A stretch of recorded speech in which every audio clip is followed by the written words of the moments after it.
I know you had touched on a few signs and symptoms that you need to look out for, but maybe you could give us more detail and information in regards to the signs and symptoms that we need to look out for, because some of these are so masked by other daily activities that we may be doing, and we are not keen to notice that this could be pointing to depression.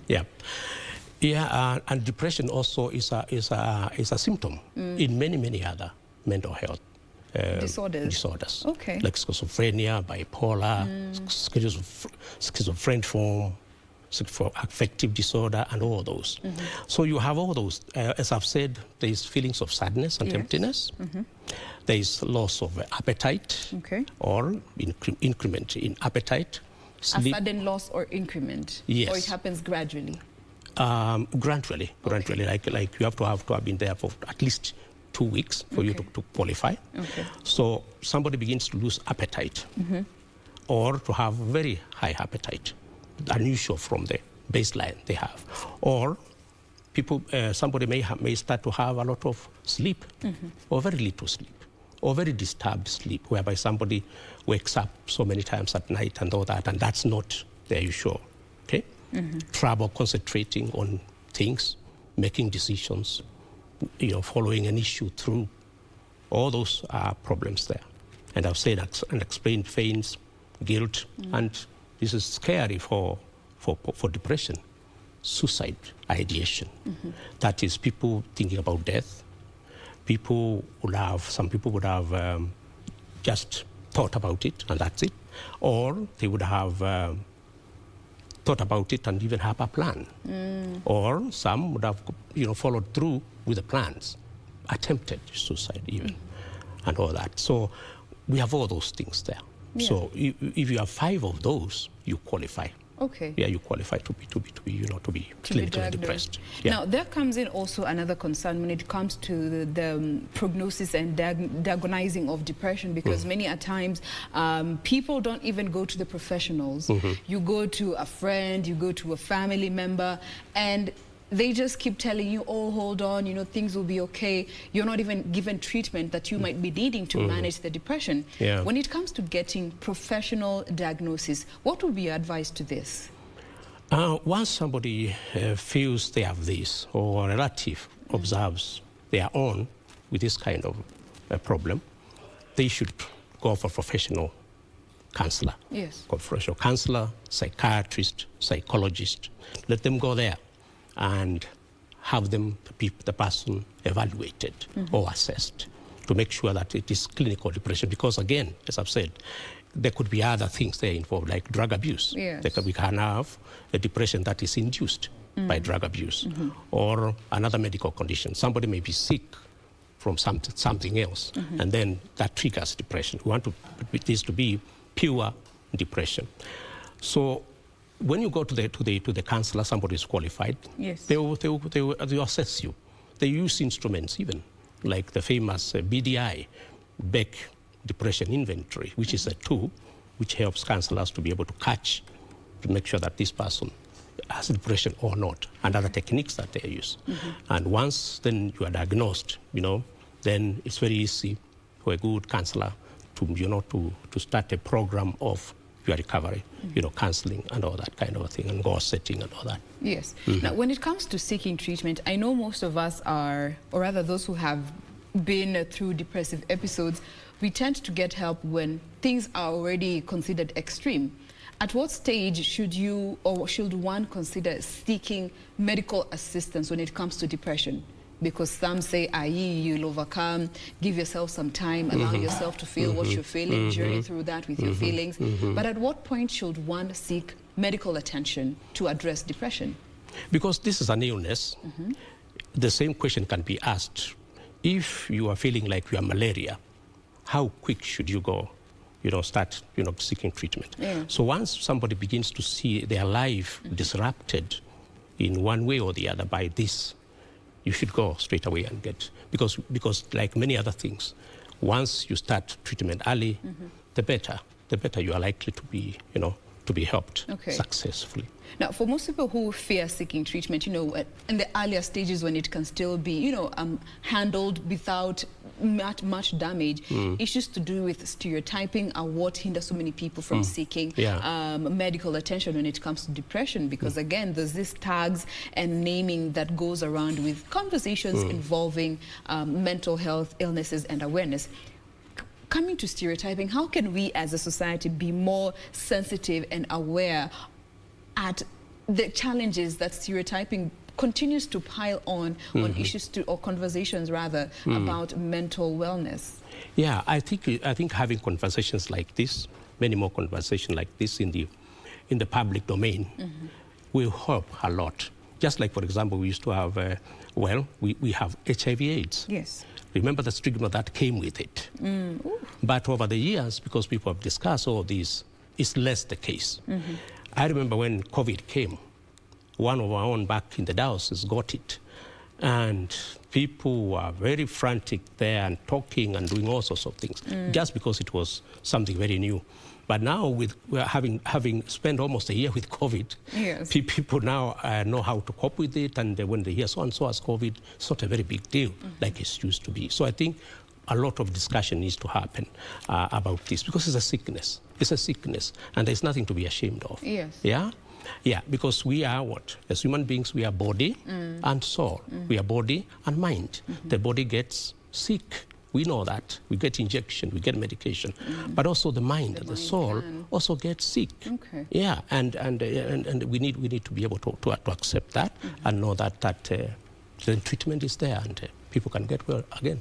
Now, looking at the church, because they also have a huge role to play when it comes to shaping the opinions of the society, and in line with this whole conversation about mental health awareness and illnesses, as being part of the Diocese of Kitui, what role do you feel that the church can come in when it comes to making these conversations about mental health awarenesses and illnesses a conversation that is not uncomfortable? Yes.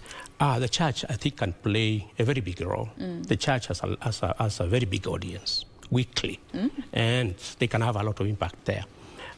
So if the church comes to understand, because that's another thing, do the church personnel, that's the church personnel, the pastors and the priests and other people, are they familiar with this? Yes. Because some will demonize it and say it's a demonic possession. That's another thing, Jen, that is bringing us, drawing us backwards when it comes to mental health. There are people there, they are not trained in mental health, but they come and see somebody with depression or trauma or PTSD or bipolar, and all they say is there's a demon in this person. This person needs to be exorcised. That's not true. That's not true. Okay, there's a place for demonic possession. But you see, some of these mental health issues present like typical, demonic possession or demonic oppression. Yeah. So there's that delineation. So the church personnel need to also get some education on this. Yes, coming back to your question, sure, the church can have, but like for example myself, when I go to my congregation, after I preach or in the middle of preaching, I'll get in there and start talking about whatever I think is appropriate. Yeah. Depression. You can be depressed, and there's nothing wrong with that. Come for counseling and all that. And many people come to me, and I will refer them to other counselors. I will handle them. What I realize that the more people know the truth, the more they are likely to seek help. Okay. The more they silence around this, the more stigma will get strong. And also, the bigger the problem continues to be. It's a silent killer and a tormentor. All right. Yeah. Now, in line with seeking treatment, there are a number of treatment options that are available, depending with the intensity or the degree to which, one has been afflicted. What are some of those that our viewers need to be aware of when it comes to treatment options that are available for depression? Good question. Yes, help is there. I think that's a big message you want to try to drive home here, that depression has a solution. Depression is a human condition.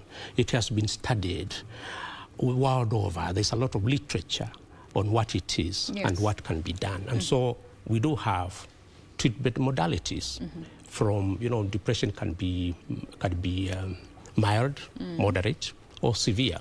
From moderate to severe, that's where disruption of one's life is more remarkable. So at that time now, somebody can get help, and help can come in two ways. Okay. One can get psychotherapy, which is another big name for counseling, good counseling, professional counseling.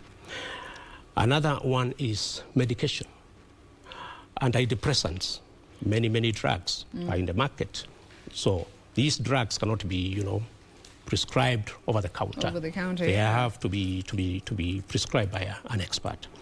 And so those two are there for people. Psychotherapy, because sometimes you find somebody who is severely depressed. That person can hardly talk. Yes, you have heard me say there's always an issue with concentration and cognition, thought process is very disrupted. When the person is that severe, you may need some medication to improve the mood and bring back cognition so that you can now dialogue with this particular person. Other times, a combination of both, counseling and medication at the same time. Yes. Or just counseling and medication and counseling again. All right. Right. Now, just yesterday, there was a story here on the Daily Nation, just looking at the fact that when it comes to violence that we are seeing in this day and time, it has been linked in one way or the other, and especially among the youth, to pharmacists who are selling over-the-counter medication that are supposed to be for managing some of these mental health illnesses that we are seeing. When it comes to understanding the role that they have to play in the management and abuse of drugs that are meant to be for assisting mental health illnesses, and now they are using them for and distributing them to the young people as recreational drugs. That's a responsibility of those kind of people. As I've said, these say antidepressants and other psychoactive medication can only be prescribed by somebody who is licensed to do so. So those who are giving young people these kind of drugs must be quacks, or people who know about this medication, but they are not licensed to do it, because some of it can be very addictive. For example, for anxiety, they can be very addictive. So you need somebody who knows how to prescribe them and monitor them and guide them to give them in right doses, right time, so that help can come. It can manage what it is intended for. Otherwise it's an abuse. It's an abuse. Yes. Just like we know in this country, we are not supposed to give alcohol to, or to sell alcohol to underage. But you find some people, unscrupulous people doing that. So in this area also, it sounds like there are also people who are doing that. We need to do better as a population, especially because you find these are people who are of legal age, and they're the ones who are perpetrating this just to make an extra coin. Right. Now, as we draw this conversation to a close, as a clinical psychologist, what are some of those lifestyle changes you would advise one to adapt, especially if they have been through a depressive episode of one intensity or the other, that they can adapt for themselves to help them cope with life and triggers that come along in life, because you can't always control every situation, but to control yourself so that when a trigger happens to present itself, it doesn't send you over the edge.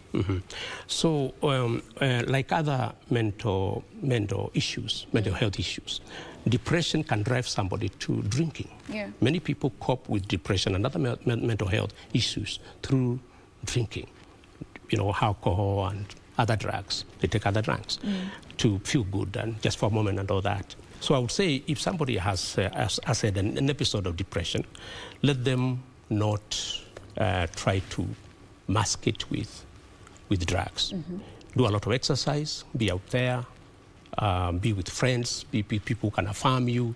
If you're in an abusive relationship, get out of there and take care of yourself. Take care of yourself. Eat well, dress well, go for sports, do what you feel like doing, which you enjoy. Do not just be cornered there and just being sorry of yourself and sleeping a lot and eating a lot. No, get out there, do exercise, meet friends, meet people, be with the family.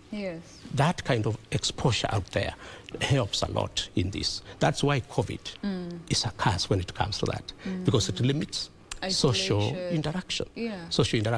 Limits social interaction, which are very good.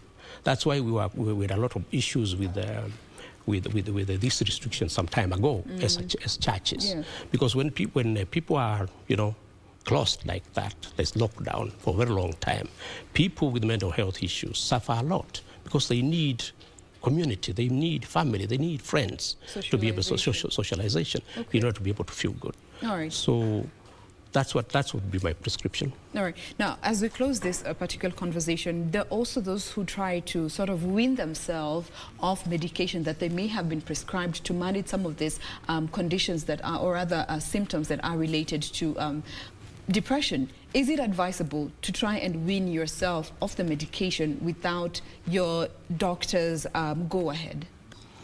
I will not advise that. Of course, like any other medication that are prescribed, for example, for diabetes or blood pressure, you should not wean yourself out of that. You have to be in very close liaison with your caretaker, Yes. who is your counselor, your psychologist, your psychotherapist, so that they can tell when you can stop taking drugs or continue taking drugs. To do it yourself, you are risking. You are risking because once the drugs don't stop working or they are not in your system, you don't know what will happen. This thing can explode and take you to levels that you never expected to. All right. So it's not advisable. It is not advisable to wean yourself if you haven't gotten the go-ahead from your medical guide. And that is all the time we had for this particular conversation. But then again, as I always say, this is not a conversation that we can exhaust in one sitting. We'll be having subsequent discussions. Just try and make conversations around mental wellness and awareness a norm. And, you know, we won't be dealing with issues to do with depression that is not addressed. We have been speaking with Father Francis Ngogo, who also holds a master's in counseling psychology. Thank you once again for making time to be with us this morning. Thank you for having me. All right. More of Good Morning Kenya does continue. We do appreciate your feedback. Nana Nyoike akisema depression is real, and I think introverts are worst hit by this. Again, we are here to help normalize these conversations. Stay with us. More coming up.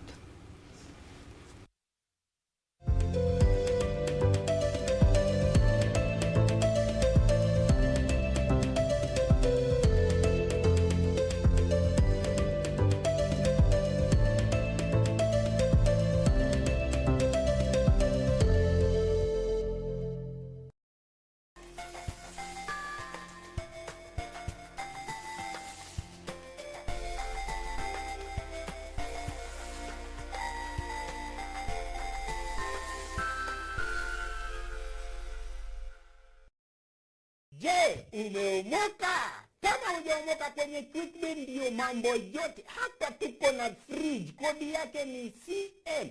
Tuko na gas cooker, kodi yake ni CK. Tuko na TV, kodi yake ni TV. Tuko na simu aina ya Samsung ni SM ama Oppo ni Oppo. My friend, mahali popote unanitizama, eka hizo kodi zake kisha utume kwa 4032353. 4032353. Alafu utakuwa unaomoka na hizi bidhaa. Kumbuka kwenye Quickly ni la bora zaidi kwa bei ya chini kwa chini. Tonight on KBC Channel 1. Oh, poor Constanza. She decided not to marry Max because, well, she preferred the school professor, Salvador, right? But 5 years ago, she threw away her chance to have become a Montesinos because she didn't want to abandon you. When you had a mistress, a kept woman. Since you've been asking me so many times, then fine. Yes, You can't wait for the surprise? No. All right. We're getting married. What? Constanza is the only one who matters to me. And to spare her from suffering, I would do anything. Even leave you all, which is what I'm doing now. Just what is it that made you decide to leave Nescafe?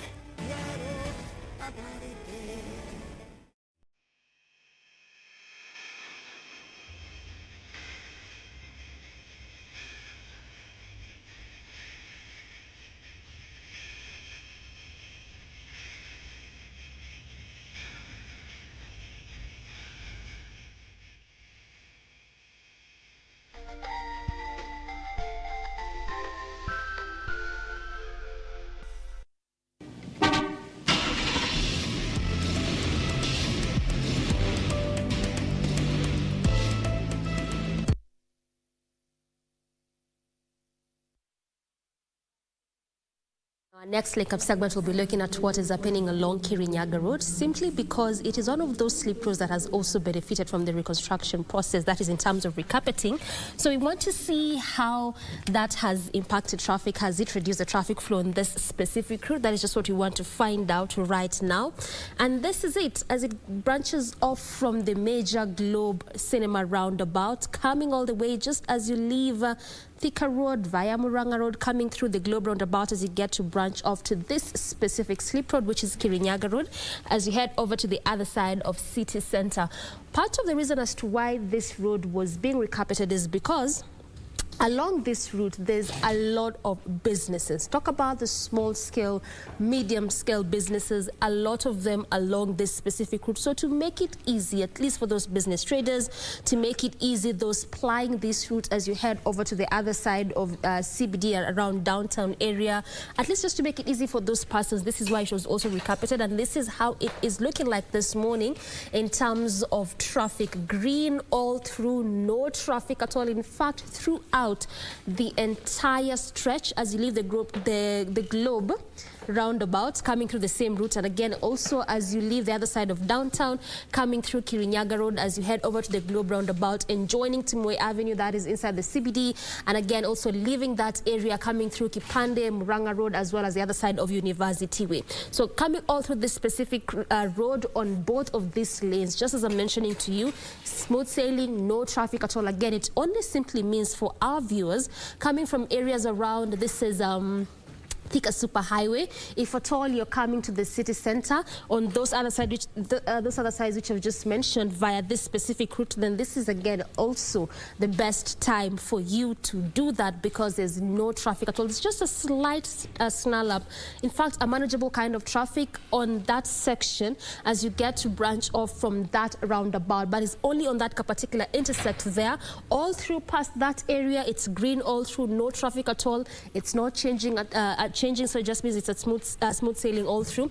However, where you'll just have to make do with that traffic, if at all you are heading over to that route, is around the roundabout on that section, just as you leave again Muranga Road, coming through the Globe roundabout. But also around this specific roundabout is still green all through, no traffic at all. It's so interesting because in this time of the morning hour around this roundabout, given the fact that it's one of those busy roundabouts, simply because it branches off to major roads as well as slip roads, key among them being University Way, coming through Moi Avenue, Muranga Road, which is what we are looking at, Kipande Road, as well as Kirinyaga Road. So oftentimes, especially this early morning hour, would witness more of the red and the maroon, a clear indicator of the heavy kind of traffic, not moving at all at a standstill or even moving at a very slow pace. But as of now, that is not the situation. So it just looks like at least part of what either NMS, Kura or Kenha is doing in terms of either road reconstruction, recarpeting or expansion on most of these roads inside the city center or even away is really serving its purpose, because again, in as much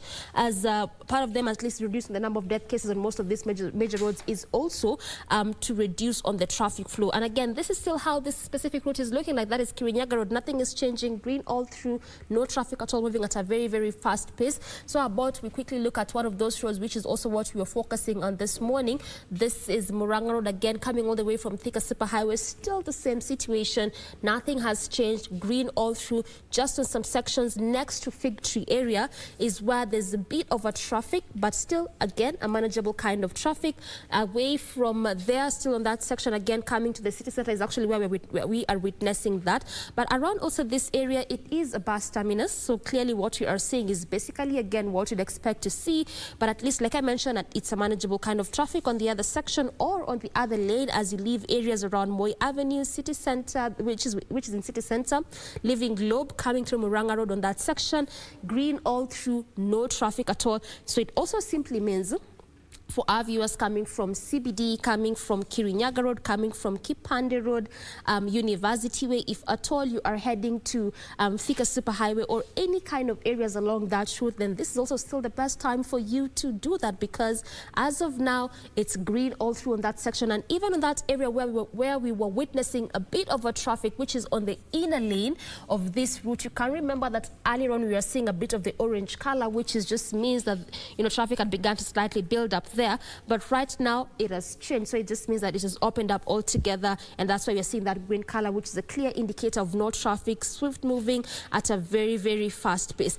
Also, it's very important for me to mention that around this roundabout, given that it's one of those busy as well as major roundabouts here in the city center, oftentimes the traffic police are usually stationed just up and early on this slip roads, which is Kipande Road, which is what you're looking at. There's Muranga Road as well as also coming to the city center via Moi Avenue.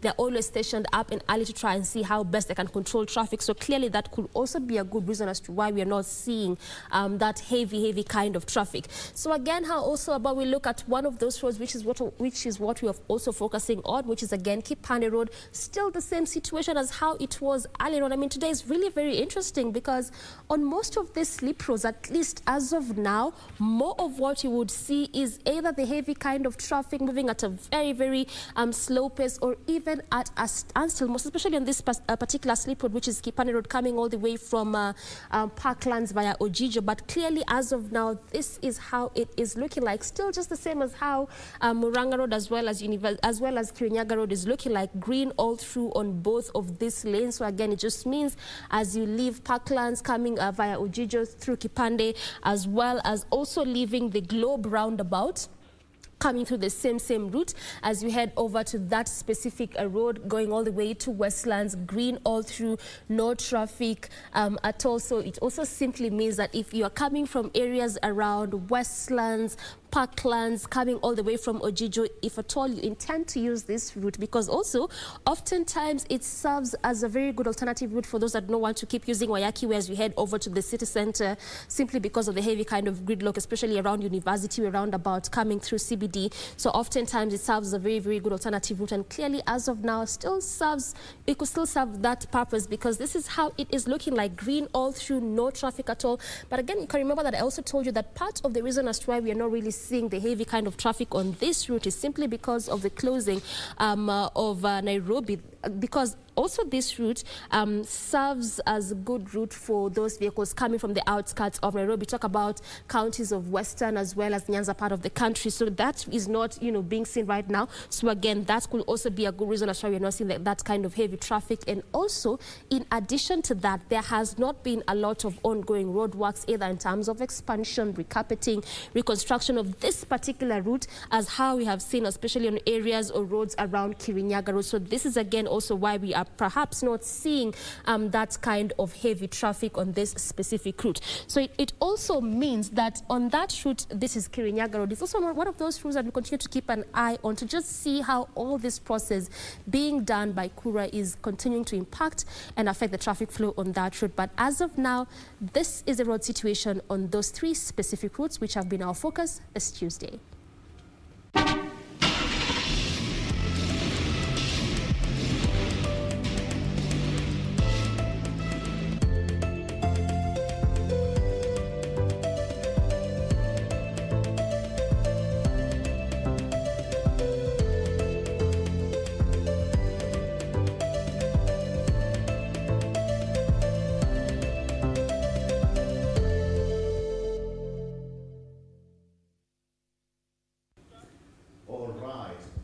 Is the traffic, and of course we are back, and this is People and Politics on KBC Channel 1.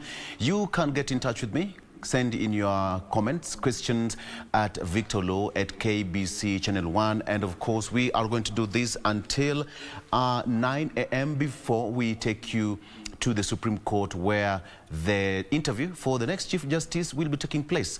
And now we are going to be joined by Hamisi Mboga and of course Joseph Simeka, who are going to help us to delve more into this topic today, people and politics. And of course we are going to talk a range and a wide array of issues affecting you and the country at large, even as we head towards this particular day of the Ramadan. And of course, as we said earlier, Ramadan Karim to our Muslim brothers and sisters.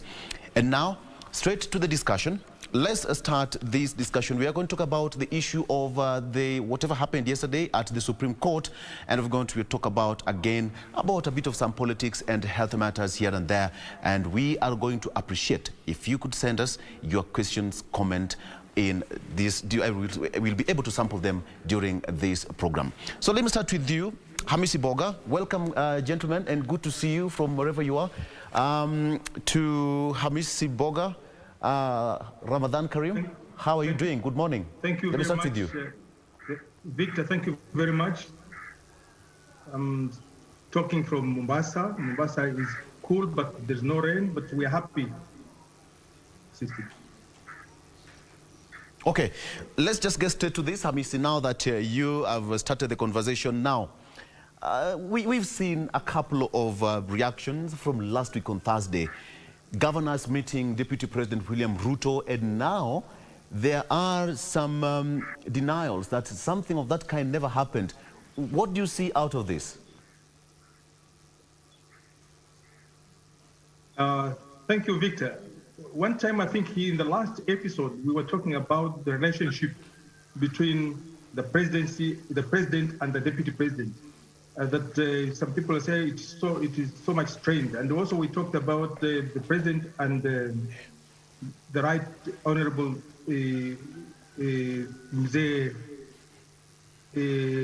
opposition leader, so to say.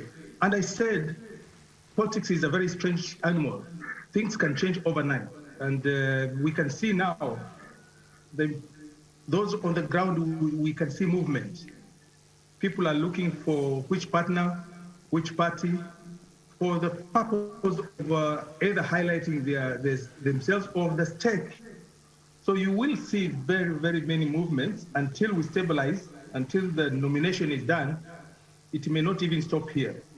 So the movement, the meeting between the deputy party leader of ODM and Honorable Ruto may it's confusing, because if I had not informed my party leader, but I was called, I didn't expect to see so and so, but we met. You must read between the lines. What is happening? Is this testing the waters? Is it testing the movement?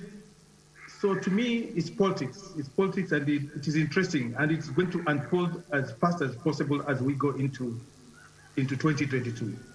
So there may be some relationship, or some of us are saying maybe he was called alone so that he can move into the new outfit, or he was sent to get some information.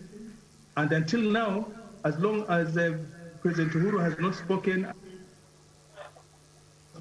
and we hear now, the deputy president is saying, no, I think that is not the issue, then there must be a lot of current under the water.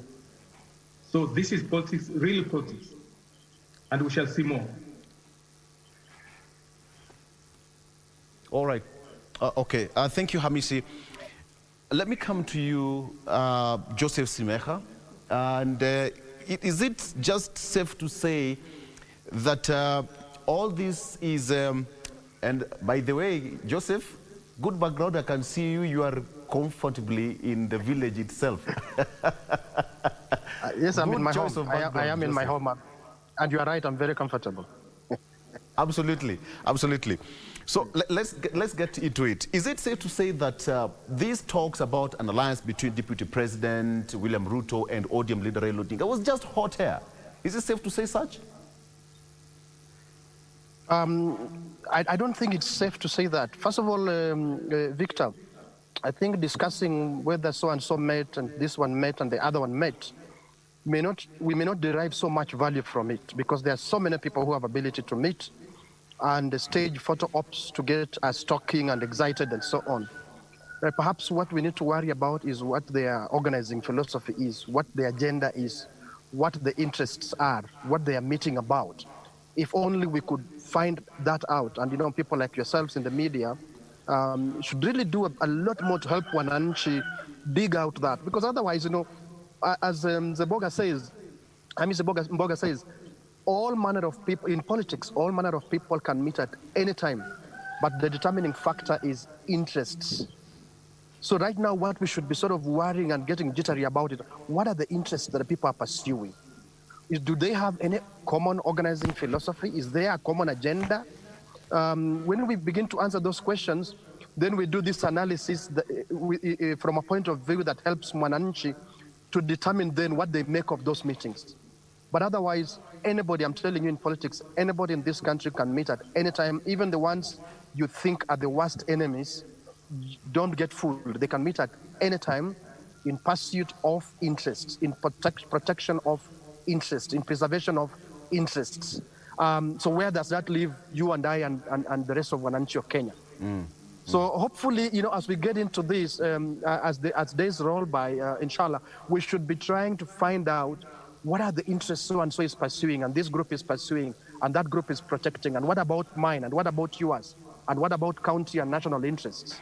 I think that is what really would push me, to focus on in what we are discussing this morning. But Joseph, we all know that Governor Paranya is the deputy party leader of ODM, and him meeting the deputy president amidst all these conversations and allegations of an alliance, we cannot wish this away, Joseph. No, we cannot wish away, and that's why I'm telling you, I'm actually not saying that we wish it away. I am just saying that while they stage those meetings, and for your information, when you see photographs and video and whatnot coming out, it's not by accident or by some investigative journalism. No, it's because those who are meeting want us to see those photographs, want us to know that they met. I'm just saying that how I wish and I hope that we would dig further and understand what interests is, for example, the ODM party leader pursuing his interests, the interests of the people of Kakamega, the interests of ODM as a party, or the interests of the party leader of ODM. So I'm not suggesting in any way that we wish away, but I'm just saying that how I wish we had a lot more on the table. I know right now we may not, but it's important for those who are listening and watching us to know, please look beyond those meetings. Let us look a lot more beyond those meetings. What is it that is making them meet? And I describe that as interests. What interests push them to meet? Do they really have any common organizing ideology, or is just that if we get together, we can protect this and that interest? That really is what I'm pointing you, that direction, I'm pointing in that direction. All right, and just to push you again, do you think an alliance between Deputy President William Ruto and ODM leader Raila Odinga is possible? I'll go to what my brother Hamisi was saying earlier. Katika siasa, any alliance is possible with anyone. The determining factor is interests. The moment Raila Odinga and William Ruto realize that, the moment it dawns on them that there is certain interests that by coming together they can protect their own as individuals, as parties, as political positions and so on. The moment they realize that there are certain interests that by coming together they can protect, and by coming together they can pursue and achieve, they will, regardless of the differences. So you never take these differences as personal. And even if they're personal, when a certain interest is threatened, you ignore those personal differences, because those interests to you are higher than the small personal differences that make you clash in public. So it is possible. All right. Amisi, coming to you, as you answer that question as well, whether the alliance between ODM leader Raila Odinga and Deputy President William Ruto is possible, let me ask you this. What would that therefore portend to the Mount Kenya voting bloc? Yes, my reaction, maybe I just go back a little to add fire into the fuel, or the fuel into the fire. In what my brother James has said, the interest. For example, if we are theorizing, some of us do those theorizing. We know the deputy party leader of ODM has finished terms, and he's interested in the seat, in the position number 1. And maybe if he digs out and he finds out that he may not be nominated number 1, he can't be governor again. So he has to find, like what James said, interest. What next, or what else? Who can offer him a position that he can hold on as a person? We're talking to the deputy party leader of ODM as a person. If that is so, then he'll find the best place to sit. If he stays in ODM and he knows he cannot be the nominated candidate, he cannot be, maybe in future of the election, he cannot be the deputy, what else can he do? If somebody else offers him a position that he can compare and contrast, you will see some movement. Because you cannot be called to a meeting at night and you're not given the agenda and you see some other people. Yes and no. It may be true, but you must have an indication. This meeting I'm called to go. What is it about? So that is one. Two, the issue that an alliance are possible. Right now we can see an alliance of Jubilee section party with ODM or the President Uhuru and Mheshimiwa Raila Amolo Odinga, but anything else can happen. If that, I'm starting with the threatening. If that handshake is threatened, you can't stop people from looking for alternatives. But it's so hard, how far we have gone. To me, it's so hard to be able to break that until, like I said last time, until these two people, I know some people with their team, they're saying something, but until these two people say enough is enough, we are breaking handshake. I can't see relationship Raila Amolo Odinga and the deputy president. The waters are so deep. To swim, you need to have a bigger fish. So I'm saying there is a possibility, but it's comparatively it's lower.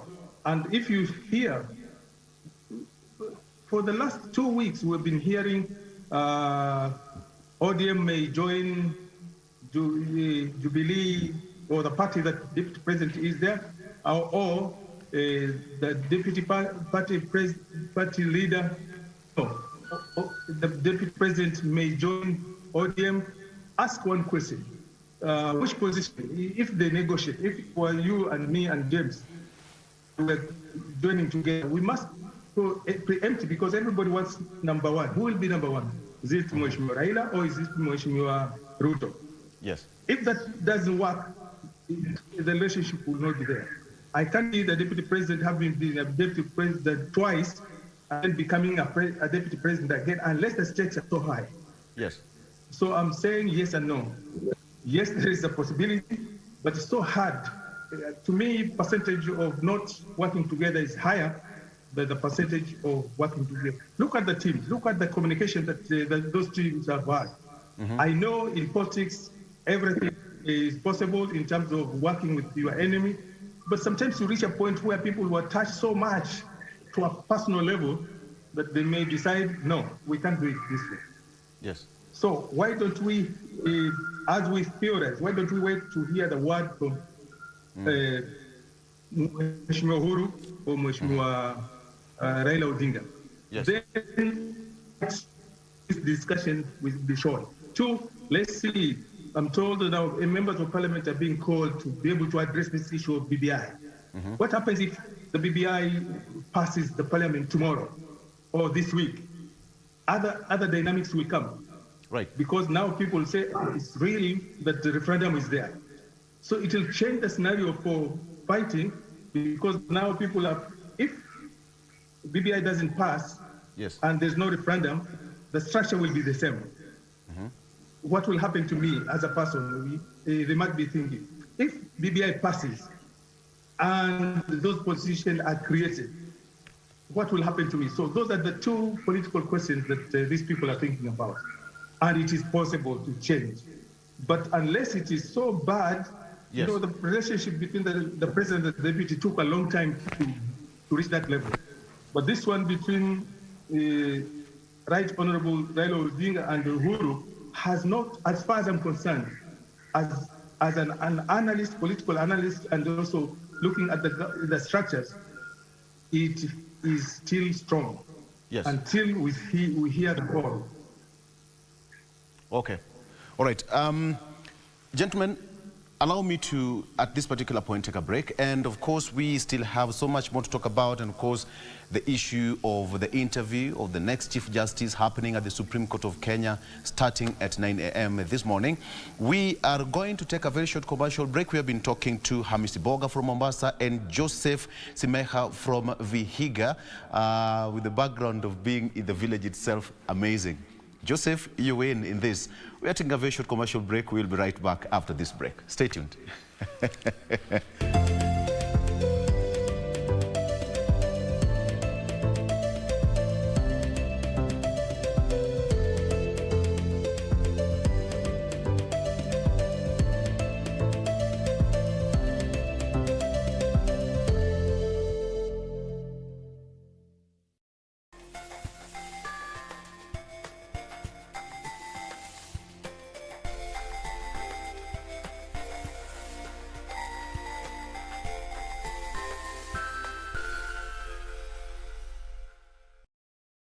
Je, umeomoka? Kama hujaomoka, kwenye Quickbit ndio mambo yote. Hapa tuko na fridge, kodi yake ni CM. Tuko na gas cooker, kodi yake ni CK. Tuko na TV, kodi yake ni TV. Tuko na simu aina ya Samsung ni SM, ama Oppo ni Oppo. My friend, mahali popote unanitizama, eka hizo kodi zake kisha utume kwa 4032353. 4032353. Alafu utakuwa unaomoka na hizi bidhaa. Kumbuka, kwenye Quickbit ni bila bora zaidi kwa bei ya chini kwa chini. Tonight on KBC Channel 1. Poor Constanza. She decided not to marry Max because, well, she preferred the school professor, Salvador, right? But 5 years ago, she threw away her chance to have become a Montesinos because she didn't want to abandon you. When you had a mistress, a kept woman. Since you've been asking me so many times, then fine. Yes, yes. You can't wait for the surprise? No. All right. We're getting married. What? Constanza is the only one who matters to me. And to spare her from suffering, I would do anything. Even leave you all, which is what I'm doing now. Just what is it that made you decide to leave Nescafe?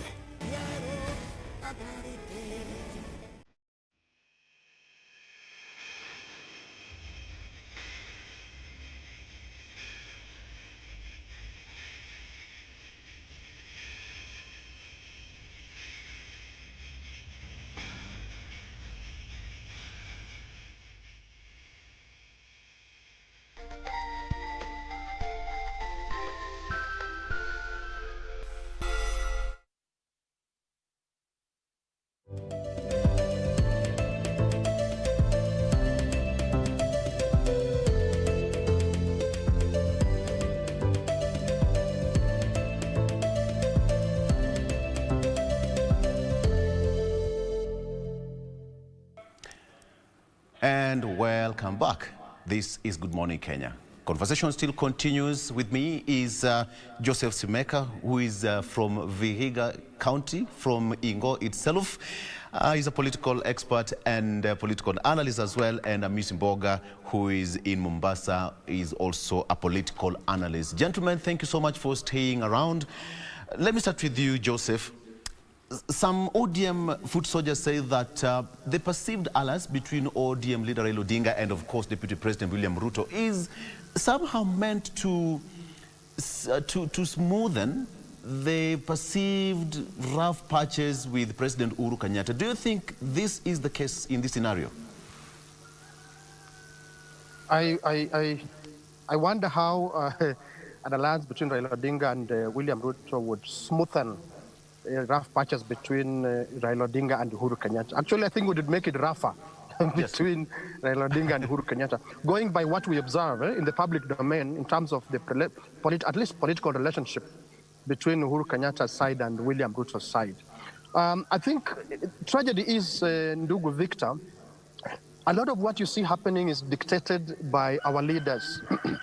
I'm a member of ODM, so I know a little bit from the periphery of what happens. Even the MPs that you hear make comments, a lot of them is not because they know of a common agenda, a certain common political agenda. It is because they worry what could happen to Raila Odinga, to Raila Odinga's political fortunes, you know. So that I call that a tragedy, because ideally when political leaders meet, negotiate, coalesce and so on and so forth, they should be driven by the interests of their constituents.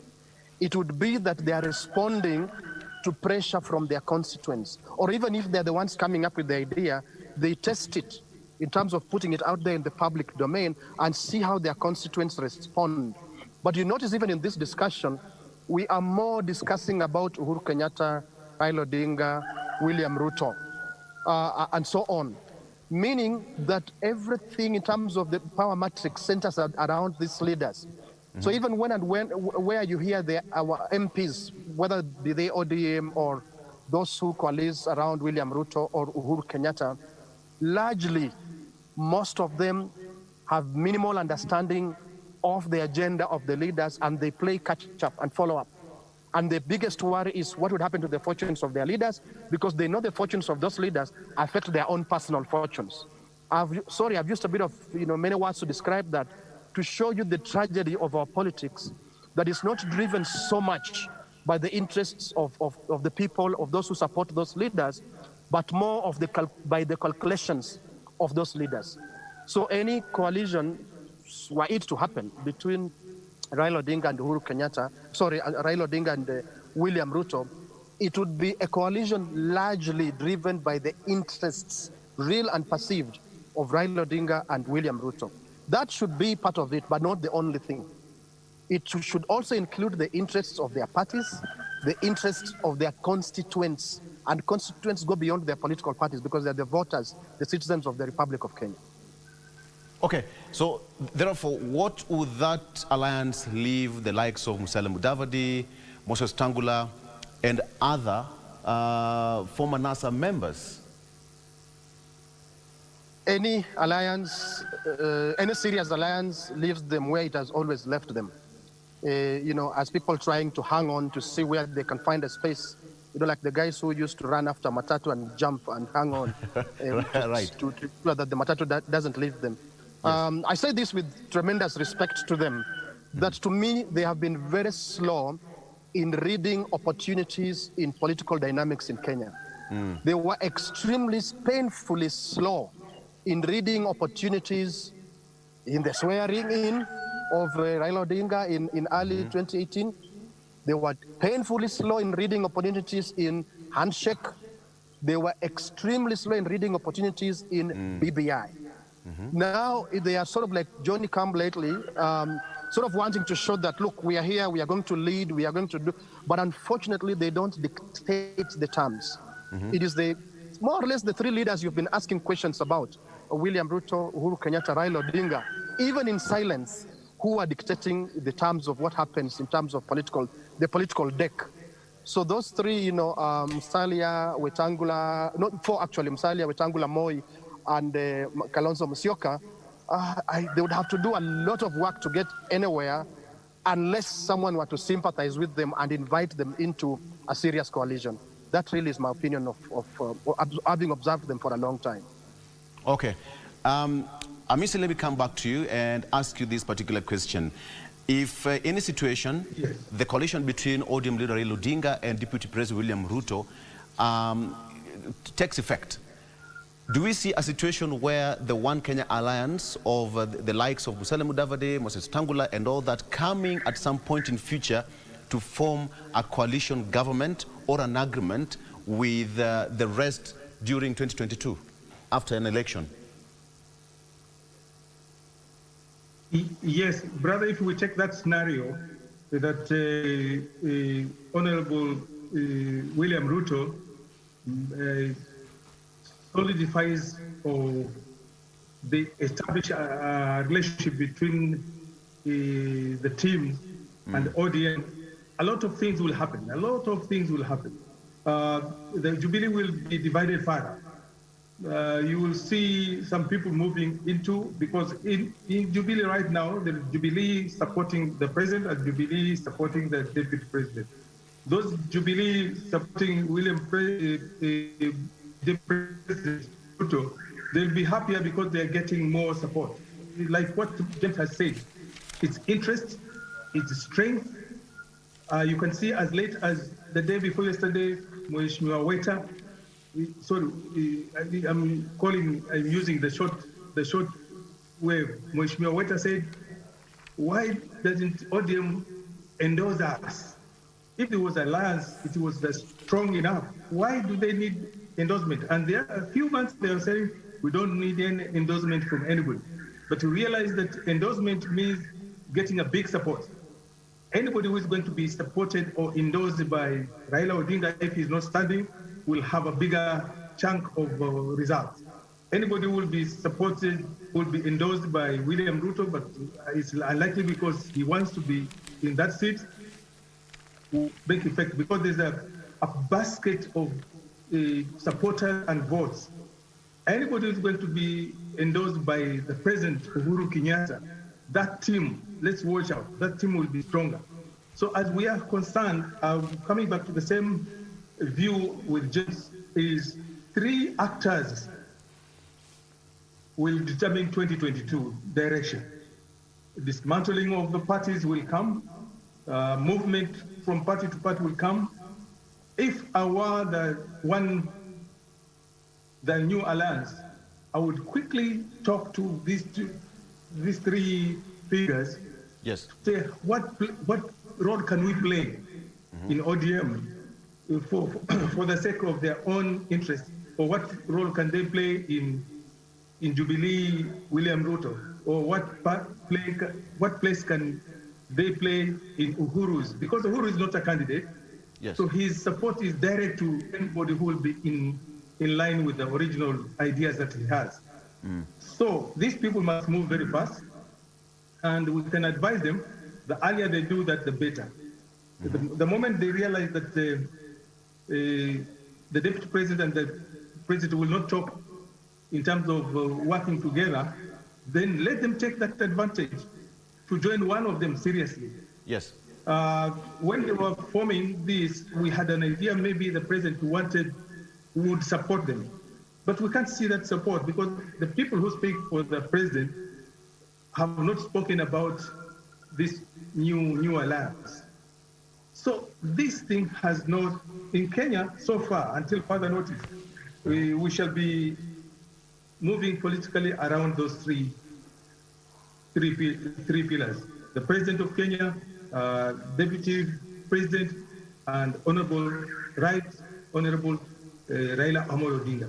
They are strong pillars of the new change coming in 2022. And everybody is seeing that. How they play around, how you play with them, whatever you have, whatever interest you have, if you don't join a bigger team, you will not score. Okay, still on that, Hamisi, you've spoken about the three gentlemen. The question is, what role President Uhuru Kenyatta play come 2022 presidential succession politics?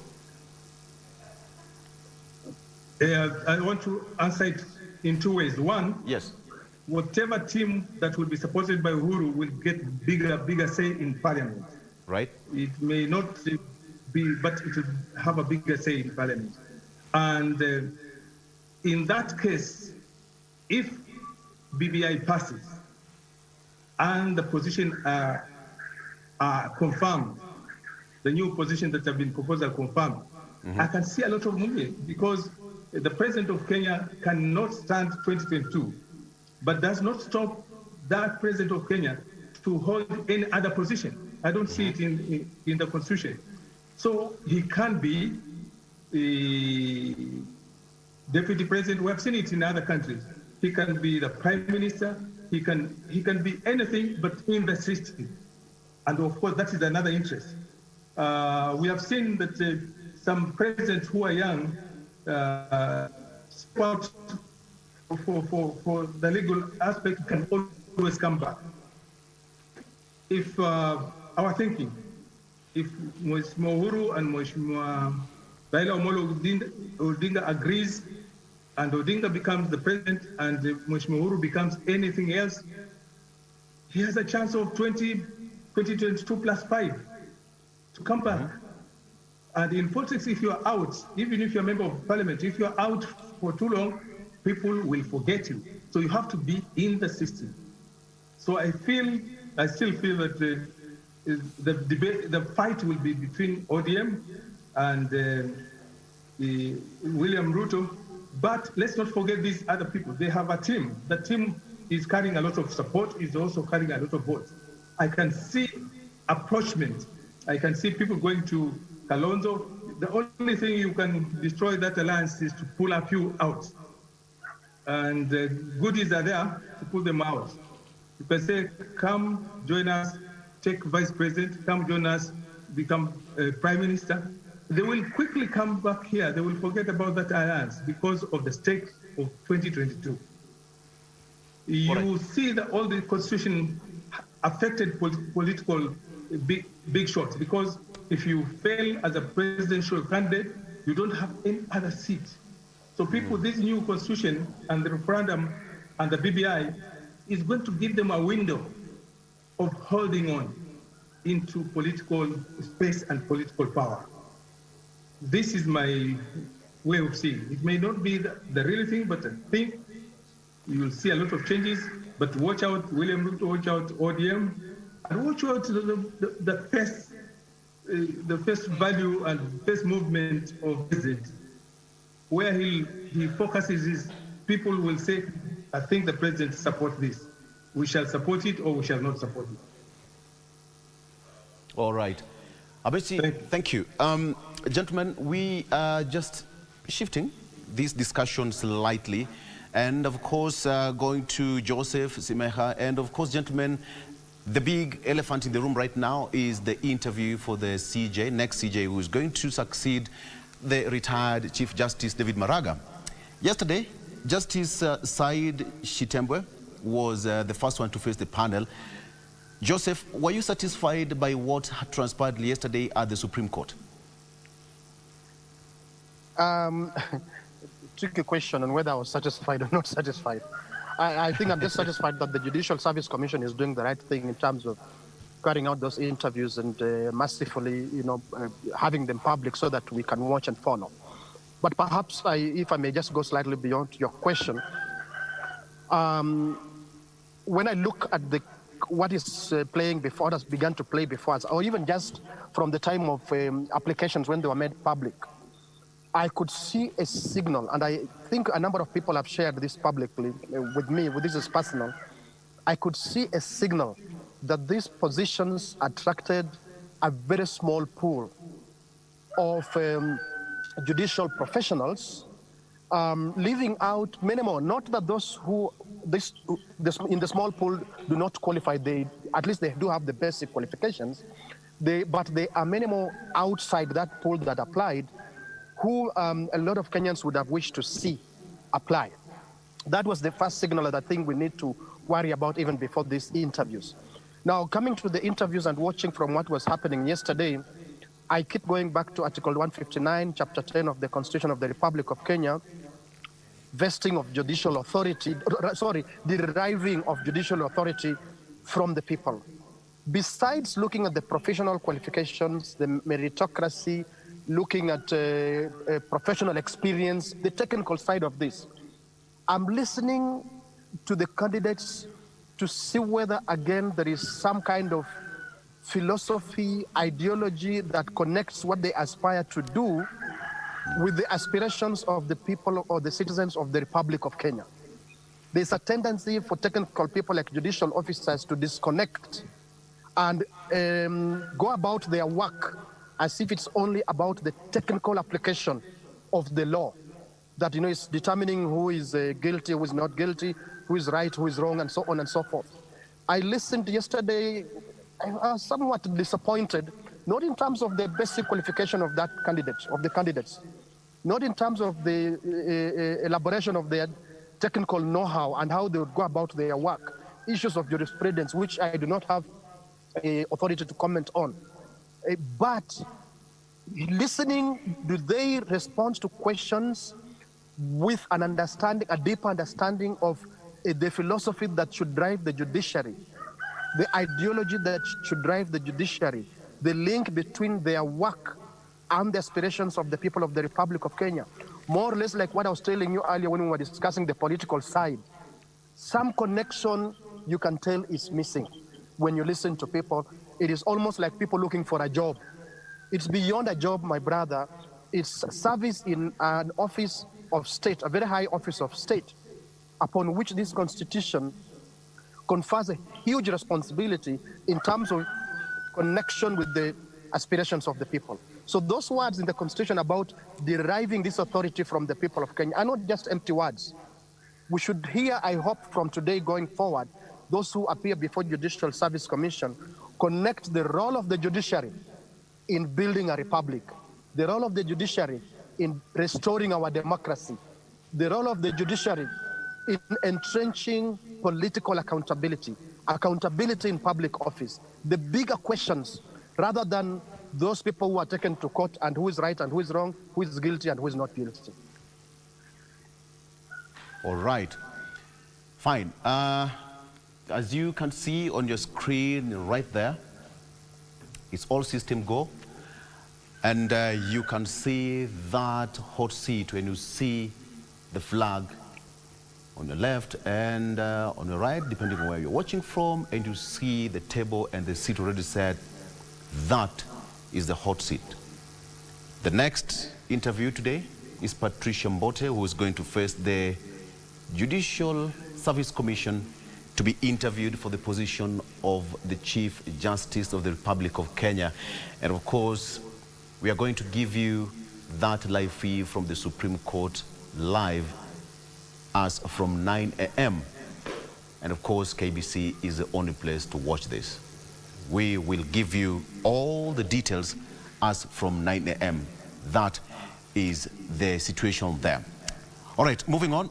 Hamisi from Mombasa, let me just give you this, let me ask you this question now. We saw tears yesterday. Was it just a matter of taking emotions to the next level during an interview, or was Justice Chitembwe a bit genuine about this? Yeah, my thinking and what I saw and what happened. Yes. First of all, I'm supporting James on what kind of questions could be asked the person who's going to be holding office, one of the pillars of this government. Yes. One of the arms of the government. The question that I would be able to set up for them is, give us your background and experience in law while you want to do this job. Two, what does this job entail in terms of its roles, responsibility, and especially networking between the judiciary, the parliament, and the executive. That is, we have suffered because of lack of coordination, lack of network in this. So those are the questions that we can ask any candidate, so that we know the deep inside. You want this role, what does this role mean to you and also means to the country? What specific functions are you going to organize to see that you bring us the picture? Before, if they give us their philosophy, how would you achieve the functions as stated in the law, and what you think you can put, the strategies. But if you ask personal questions, not a single Kenyan may escape criticism in terms of what they did before. To me, I would ask serious questions about what will you do? If you say, what did you do? Why did you make these decisions? It's getting into a personal level that you did wrong or you did right. If I did wrong and right, why was I nominated? Why was I shortlisted? Because there must be more people who applied, and the ones shortlisted should be almost a possibility of any one of them to hold that office. There I'm expecting really functions discussed, roles discussed, challenges of the office discussed, and how I would be able to implement my responsibility in line of the Constitution, but in line with this philosophy. And the missing link is relationship between the three arms of the government. All right. Simeka, let me just bring you this, drop you in this discussion. The former Chief Justice had his fair share with the executive.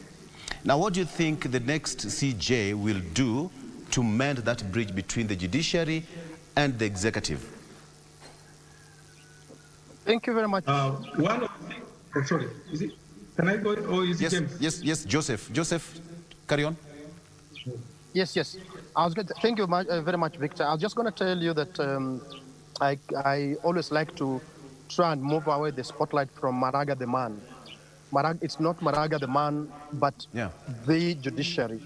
And what the current regime from 2013 did to the judiciary of the Republic of Kenya is a tragedy. And I say this and hope that people follow and understand beyond, just apportioning blame. Yes. Because the attacks on a Chief Justice, especially by the political class and particularly by one arm of government, the executive side of government, unwarranted attacks. Not that they are immune to public scrutiny. No, we must scrutinize the judicial officers. We must comment on their work. We must comment on their conduct. Even the president, I think is free to comment on their work and conduct. But when you look back, for me, I see a systematic attack that over time has weakened the judiciary, although it was personified in the person of Maraga, because then he was the head of the judiciary. Yes. It's still a raw nerve, very, very raw. The wound is still there in the judiciary. So whoever comes just comes to continue, just inherits that very raw and painful wound that has been inflicted on the Kenyan judiciary, majorly by the executive side of government, which is really a tragedy, even for the very same executive. Yes. Because I tell you, the very same people who have led attacks against the judiciary will very soon, inshallah, need that judiciary to protect them in their individual capacity. Remember, public office, it's something that, even if you stay in public office for too long by force, eventually you're released either by death or by some other cause, natural or otherwise. So the very same people who have led these very unwarranted, unfortunate attacks against the judiciary, such that a lot of people who would have loved to serve in the judiciary are afraid. A lot of people within the judiciary who would like to make decisions that contribute to the building of our democracy, the building of our republic, the cohesion of our society, are even afraid to make those decisions, lest they, attract the eye of these people. May soon discover that this act of justice may soon discover where it bends towards. Yes. And what they have done may actually soon come back and bite them. We shouldn't though wait for that. We should, especially as a nation headed towards making a political transition, political election that allows us to make decisions, factor that in when we make our decisions. Have political leaders that understand the importance of the other arm of government called the judiciary. Joseph, you've raised a very important point there, but is it safe to say that the selection of Chief Justice, therefore, is more of political than professional, now that we are heading to 2022 presidential election? Those two things are not mutually exclusive. As I was saying earlier, the head of the judiciary is not just a technical person. In fact, it's less of a technical person and more of a leader. And when you talk about leadership and governance, the politics come in. So we can't run away from that. Inevitably, there would be forces trying to influence, to bear on that selection. You can't really avoid that. But hopefully the Judicial Service Commission, rises to the occasion and discharges its duty, obligation to Kenyans in accordance with Chapter 10 of the Constitution on the Judiciary, Article 159, remembering that they are choosing the head of the judiciary on behalf of the people of Kenya, so that that head of the judiciary may lead the judiciary to help us to manage a political transition. I won't worry about people trying to influence. I would worry about the Judicial Service Commission yielding to this undue influence, and therefore serving the interests of a few individuals instead of their oath of office in accordance with the Constitution of the Republic of Kenya. So yes, the politics do have a role. The person who will be chosen is both a technical person and a political stroke governance leader of the judiciary, and therefore the selection of and appointment of this person has political dimensions. But that shouldn't be allowed to mean sectarian or exclusive political interests. It shouldn't be allowed to mean that. Okay. Thank you, Joseph, for that. Let me bring in Amisi briefly, and just to ask him this now. We've had judiciary's Chief Justice saying that, that is the former Chief Justice David Maraga saying that there is so much that the judiciary and members of the judiciary are supposed to take care of in terms of backlog of cases and so forth, so much more. How then do you think the next Chief Justice is going to expedite these cases? Because now we've gone digital as we speak.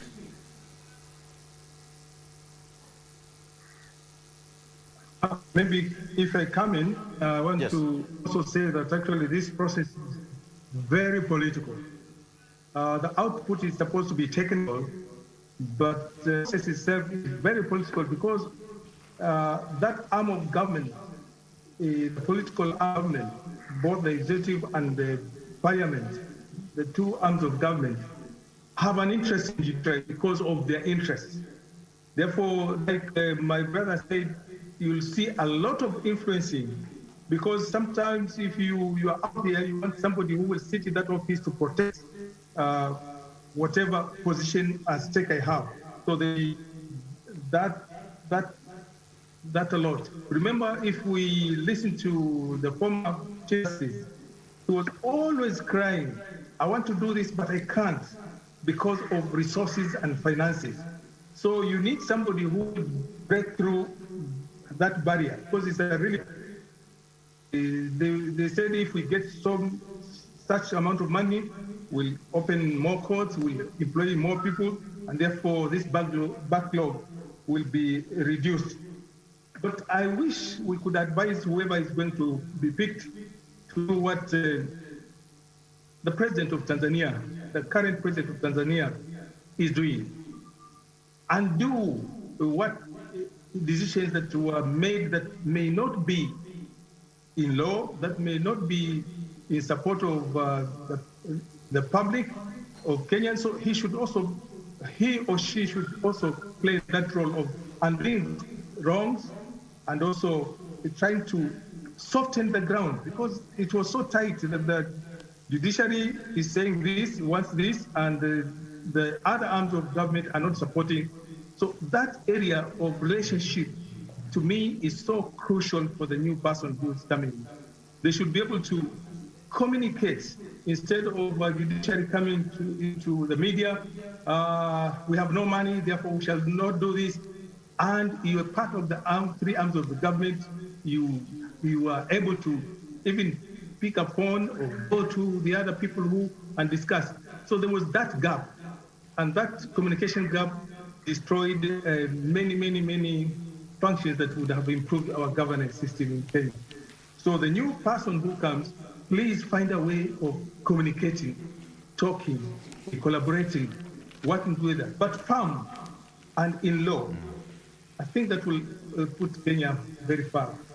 And of course, every person can be criticized, and there will be a lot of criticism, even for former Chief Justice and those who are anti-former justice inside the judiciary, inside the country.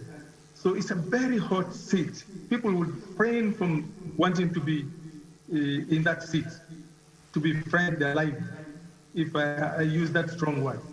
But it's a very interesting, and it's one of the most important pillar of this governance system in Kenya. Yes. So I'm worried. The interview should be moderate. The interview should not dig open places that were closed before. The interview should be what do you understand about the functions? How will you do it? What strategy will you support? Will you ask, and from where? And goodwill from all people who matter. That will save Kenya.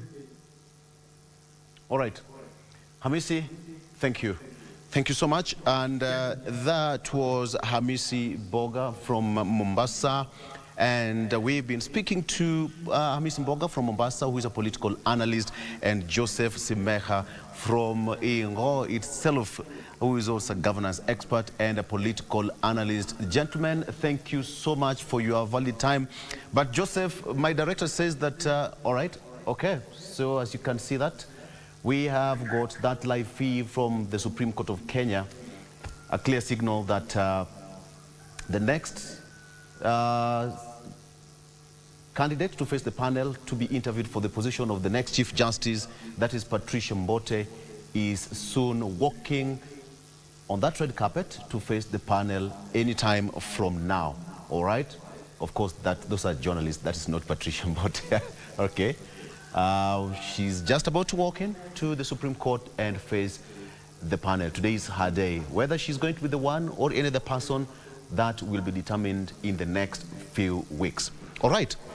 That brings us to an end of GMK Good Morning Kenya. My name is Victor Lowe, and on behalf of the entire crew, my co-anchors and presenters, thank you so much for watching, and take care of yourself. This is GMK. And all right, yes, before we go, that is Anna Madi, the Registrar of the Supreme Court. And that is Patricia Mbote. That is a beautiful shot. Ladies on the front, leading the way. That is Patricia Mbote in a blue dress, and in front is Registrar of the Supreme Court, Anne Amadi, and here they go. Beautiful. We are right on time. I told you, this is the place, and there she goes. As always, the protocol is going to be followed, all right? The protocol is going to be followed. They are going to make sure that everything is going to be done. So, let's stop it at that. Thank you so much for joining us. Let's do this again tomorrow. My name is Victor Law, and on behalf of everyone else, have a good morning. Bye-bye.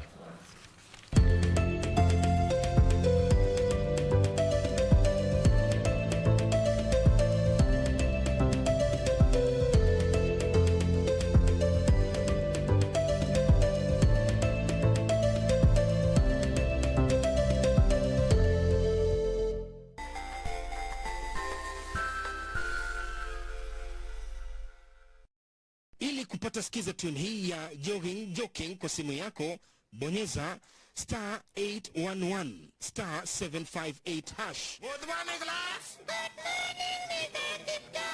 Now I want to write a composition using the word jogging. Teacher, please give us spelling for the word jogging. Sitasema jogi ile ujogi ile jogi ya kunyongwa. Hapana. Ninasema jogging. Na sitasema jogi ile ndio unasema jogi ya kukimbia ya marathon ama ile jogi nyingine ile jogi ya television ya kucheka. Sitasema hiyo jogging, na maanisha jogging ya brain ile kukimbiza akili cha changamoto. That's a composition using the word jogging. Ili kupata skiza tune hii, bonyeza *811 *758 hash *811 *758 hash.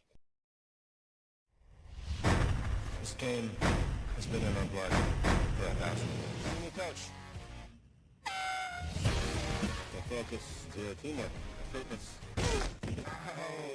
Make your deal. Power up all four corners. If I hit them all, we all run. I got serious.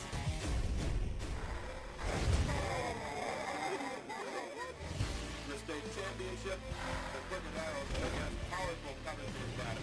Don't you let up, not for 1 second. Is this the day David slays Goliath? This game is not about that. It's about us. Today, we return the cross to our people.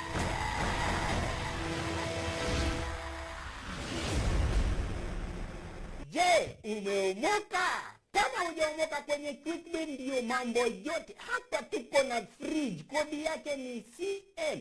Tuko na gas cooker, kodi yake ni CK. Tuko na TV, kodi yake ni TV. Tuko na simu aina ya Samsung ni SM, ama Oppo ni Oppo. My friend, mahali popote unanitazama, eka hizo kodi zake kisha utume kwa 4032353. 4032353. Alafu utakuwa unaomoka na hizi bidhaa. Kumbuka, kwenye Quickbit ni la bora zaidi kwa bei ya chini kwa chini.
Your mask, I think the social distance there is good enough so that you can see your face. Thank you.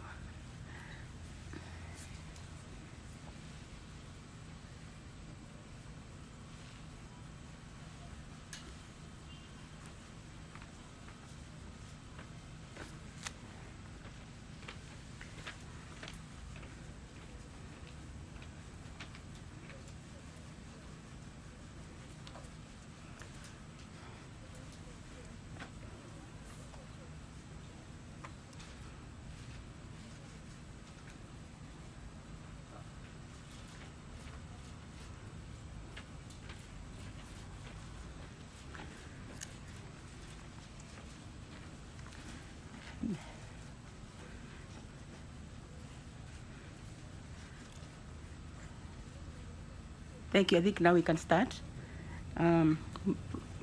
Professors, as you are aware, we are compelled by law to take care of diversity issues.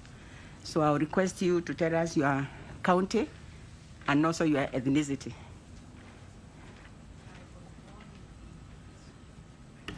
I was born in the county of Murang'a, so I am Kikuyu. It doesn't follow, but I am Kikuyu. Okay, thank you very much. So I'll start, Professor, by asking you a question. I know my colleagues who are lawyers and judges will get more into the role of CJ, but I wanted to hear from you generally what you perceive to be the role of a Chief Justice that you have applied to be. Thank you very much. The Chief Justice is the administrative, intellectual, and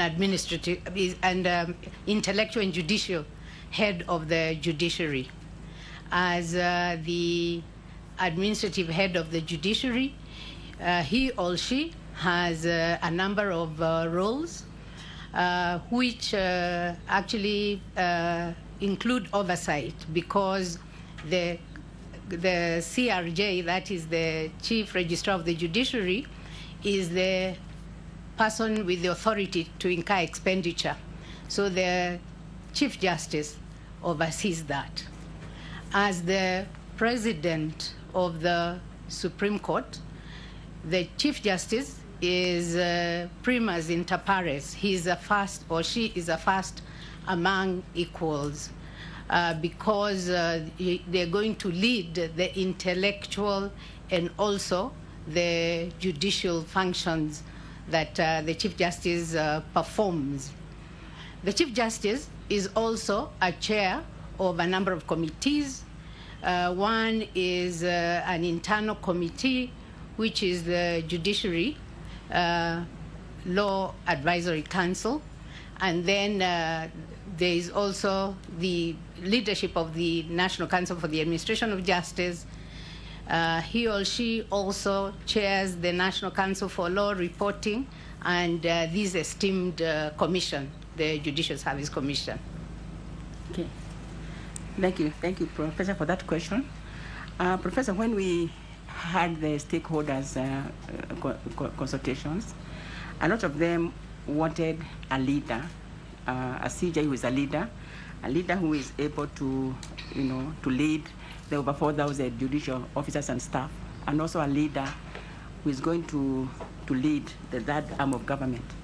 So my question to you, Professor, is what unique leadership qualities will you bring as a CJ if you are successful?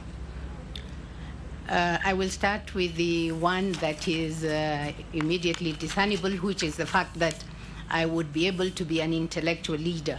But beyond that, I am also a person who has extensive experience in leading diverse teams. I have been Dean of the School of Law, University of Nairobi, which is the largest law school in this country, for an aggregate of 5 years. I say aggregate because the first time I was the dean was in 2003, 2004, when students sent away the then dean, and it fell on me to lead the school. And that was a very difficult time because the students had actually locked out the dean. Then I was elected as dean between 2012 and 2016. Beyond that, I've also started a law school that is probably known to many of you, Strathmore Law School. And in starting the Strathmore Law School, I did the work of business planning, but also identifying the staff that were necessary. I have led institutions that are international. I've been an acting executive director of an international non-governmental organization, the African Center for Technology Studies. I have also established institutions. I'm not just a leader, I'm actually an institution builder. I actually build institutions that are fledgling, and the institutions that are not even there, I established, like Strathmore Law School.